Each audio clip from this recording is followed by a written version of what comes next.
we come to the final, I believe, class video for international organizations. And this is from the Political Science International Organization UN Institutions slide. And it covers other UN organizations.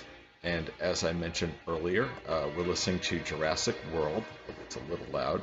Got to turn it down some. By Michael Giacchino. I think that's how you pronounce his name. Did Jurassic World. Just to give you a little background noise. And the next part is to cover the other international organizations. And of course, these are the ones that tend to be ignored by others. And you have two different types of them. You'll find specialized agencies, programs and funds that provide us advice and assistance. A combination of international governmental organizations, or IGOs, and those work with non-governmental organizations, or NGOs.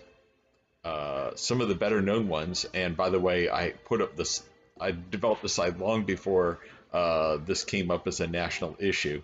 The World Health Organization, or WHO, is on there. You'll also find groups under the Economic and Social Council, ECOSOC, ECOSOC, the UN Development Program, the Food and Agriculture Organization. We mentioned UNESCO earlier for the cultural sites. You may have heard of a group called UNICEF, or the Children's Emergency Fund, that part of the UN. You have the WFP, or the World Food Program. Then you have the economic organizations like the International Monetary Fund and the World Bank. And remember that those were designed during during World War II to prevent another Great Depression from happening again.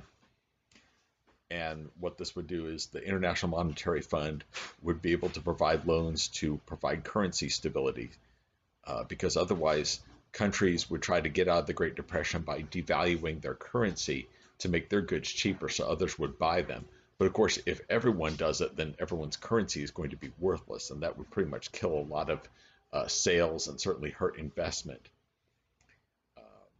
You would have the World Bank, which would be for fiscal issues, not monetary, and these are budgetary issues. Countries that needed either to develop or get out of a tight spot would be able to apply for World Bank loans. And lest you think that this is only designed for the third world, it wasn't. Initially, these were designed for first world countries. And in fact, one of the countries that took an IMF loan was the United Kingdom in 1976, 1975, 1976, because they were suffering from a series of labor strikes all across the country. And so this was going to hurt the British pound. And so therefore they took out a loan to cover their bases.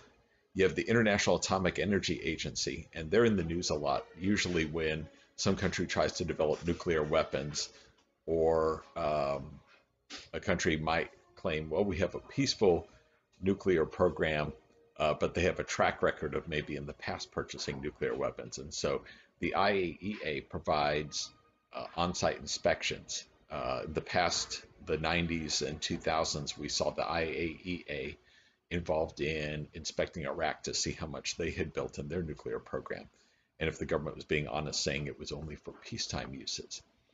More recent years, you might have heard of the IAEA when it comes to Iran, because Iran does have a robust nuclear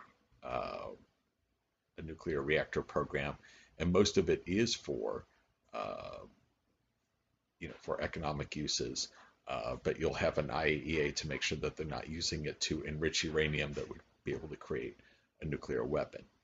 UNHCR is the High Commissioner on Refugees, and so you'll see them in the news whenever there's a crisis, like what you've seen in Syria recently, where Syrians are fleeing to other countries like Jordan and Turkey, and then on through Europe.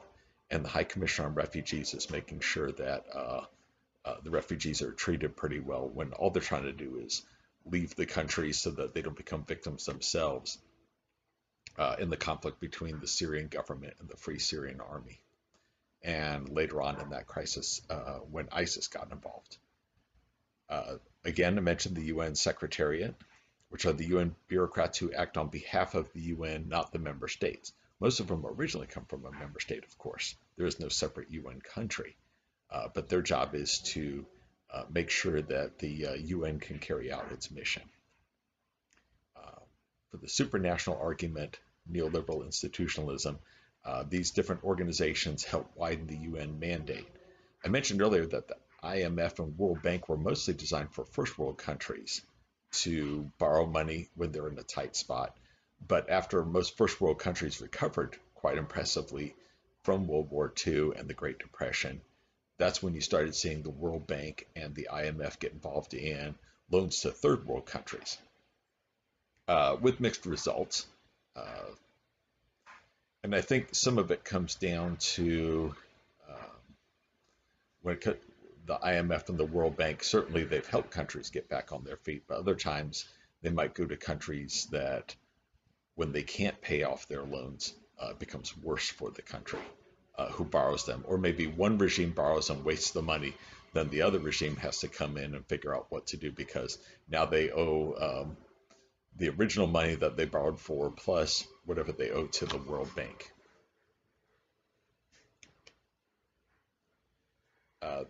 Slide 18 is the non-governmental organizations, or NGOs. These are international organizations, but they are not directly part of the UN. They are some of the best way to put it is that the non-governmental organizations don't represent the UN or a state or an intergovernmental organization. These are the groups that lobby on behalf of a cause. You will see NGOs come involved in the UN because that's the place where they can lobby to promote awareness and social change regarding their missions, and they will try to sway global public opinion with their public testimony.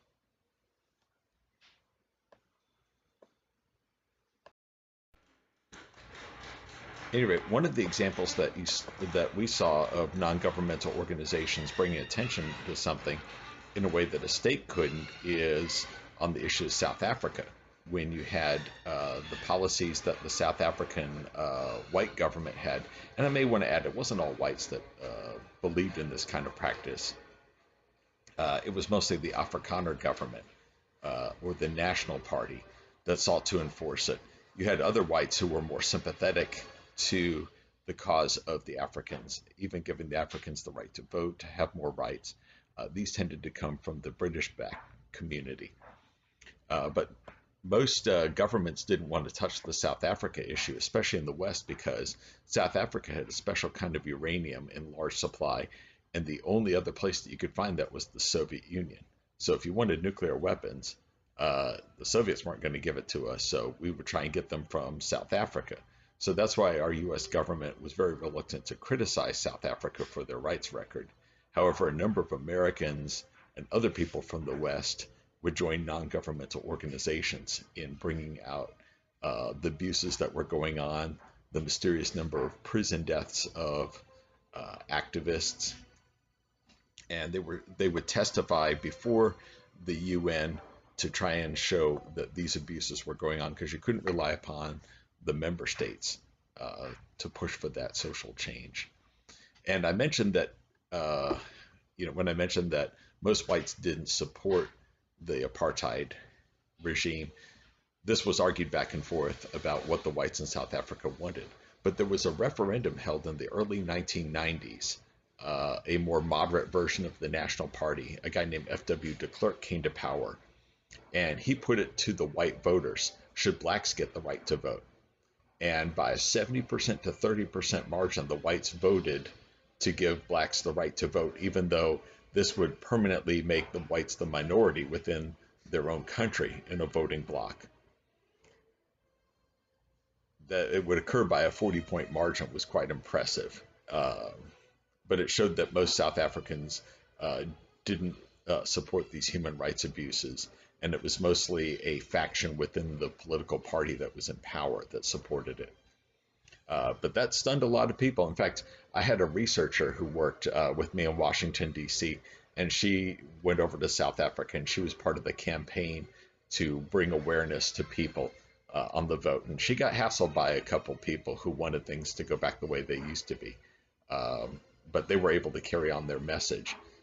And it's interesting that Nelson Mandela, who had been locked up for many years as a political prisoner, when he was released, he brought in a rival tribe leader from the Zulu tribe into his government, along with F.W. de Klerk, who used to be the prime minister for the country. He was made a deputy prime minister within the Mandela regime. And Mandela only served one term rather than making himself president for life, as some other people, some of the leaders in the southern African region, like Robert Mugabe, would be. And that's perhaps why South Africa is doing so much better than countries like Zimbabwe, who only now are breaking free of Mugabe and his family, who had dominated politics since the late 70s, early 80s. The last set of slides that we're going to look at is another hypothesis test, although this is more of an analysis of non-governmental organizations. And the argument is to say that non-governmental organization issues increasingly deal with international problems as opposed to domestic problems. And we're going to look at data from hypothesis test by authors Keck and Sickink, looks like. And there they examine the number and percentage of non-governmental organizations and what issues that they tend to promote. Do they tend to promote cross-border issues like world order, international law, peace, a common language, a big fad of the 70s called Esperanto, where they wanted a one world language? Or did they want to focus on domestic problems within particular countries that would not go cross-border? The human rights record of a particular country, women's rights, development, ethnic unity, group rights, or what are known as intermestic issues, a combination of the two, like environmental issues. So go to slide 20 and see what you find. You also note that their data shows the change in the number of groups from 1953 to 1993 and what percentage that these do.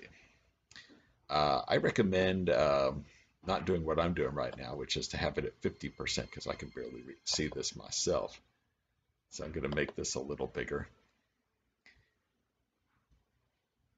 Now, if you look in 1953, a third of all groups were about human rights alone, and that would be about as much as the world order, international law, and peace-based issues. Those, if you add them all up, would be about 30%. The rest of the issues that non-governmental organizations get involved in cover women's rights, environment, development, ethnic unity, or group rights, and Esperanto. So if you think about it, a third were about human rights, a third were about international issues alone, and the rest of them were other issues that are typically considered domestic issues. Now, compare those numbers from 1953 to 1993, and where do you see the most growth? Now, I know what you're going to say. First off, you can see that there are more international non-governmental organizations because the number has gone from 110 in 1953 to 631 in 1993. But they'll also show the percentages so you can see where most of these groups are moving toward. Now take the international ones again, world order, international law, and peace-based issues. If you add them all up together, they've gone down to about 20% of all groups. And human rights has declined slightly as a percentage of all groups. There are more human rights groups than there used to be. They had almost a five-fold increase, but they only make up about 26%. The biggest growth, can you see which issue has the biggest growth? Some, like women's rights, have stayed relatively steady. There are 6 times as many women's rights groups, but they make up the same percentage of NGOs, about 9 to 10%. Esperanto has declined somewhat. was a bigger deal in the 70s, as you can see from the 1973 data. I'm sure most of you have never even heard of Esperanto before this class. Ethnic unity and group rights has declined as a percentage of overall groups, even though there are 3 times as many groups that are involved in this.